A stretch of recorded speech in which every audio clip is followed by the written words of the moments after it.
Senior Congress party నేత Mohammed Javed Suryapet road ప్రమాదంలో మరణించడం పట్ల బీఆర్ అంబేద్కర్ ప్రజా సంక్షేమ సంఘం జాతీయ అధ్యక్షులు లింగాల రవికుమార్ తీవ్ర దిగ్భ్రాంతిని వ్యక్తం చేశారు. కాంగ్రెస్ పార్టీకి నిబద్ధత గల నేత అని, ఎంతో ఉన్నత స్థాయికి ఎదగాల్సిన నాయకుడు దురదృష్టవశాత్తు మరణించడం ప్రజలకు, కాంగ్రెస్ పార్టీకి, వారి కుటుంబానికి తీరని లోటు అని, వ్యక్తిగతంగా మంచి మిత్రుడిని కోల్పోయానని లింగాల ఆవేదన వ్యక్తం చేశారు.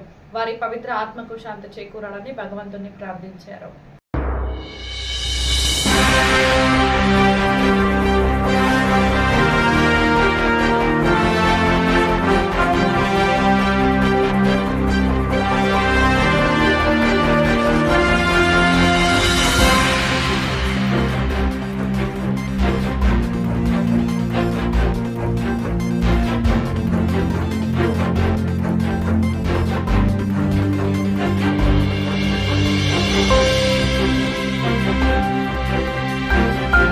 ప్రమాణ స్వీకారం చేస్తున్నటువంటి మీ అందరికీ కూడా ధన్యవాదాలు.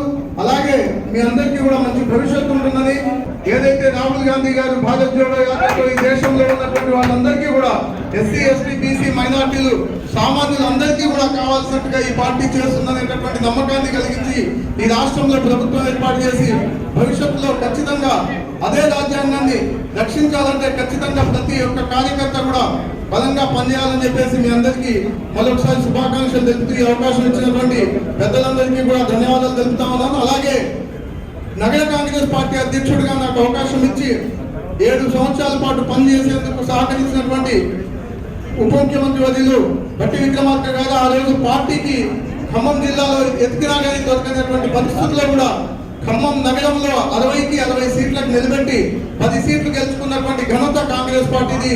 అదే రకంగా ఆ రోజు పిసిసి ఇన్ఛార్జ్ గా ఉన్నటువంటి మహేష్ కుమార్ గౌడ్ గారు సహకరించి ఈ కార్యక్రమాలన్నీ చేయడం జరిగింది. కాబట్టి ఇక్కడ 10కి 9 సీట్లు గెలవడము గత మూడు సార్లుగా వస్తూ ఉంది. అదే రకంగా రాబోయే రోజుల్లో పెద్ద ఎత్తున అన్ని ఎన్నికల్లో కూడా కాంగ్రెస్ పార్టీ గెలిచేటట్టుగా, కాంగ్రెస్ పార్టీ సిద్ధాంతాన్ని బ్రతికించేటట్టుగా మీ అందరికి చేస్తారని చెప్పేసి ఆశిస్తూ ఈ అవకాశం ఇచ్చినటువంటి పెద్దలందరికీ మళ్ళీ ఒకసారి ధన్యవాదాలు తెలుపుతూ ముగిస్తా ఉన్నాం. Thank you.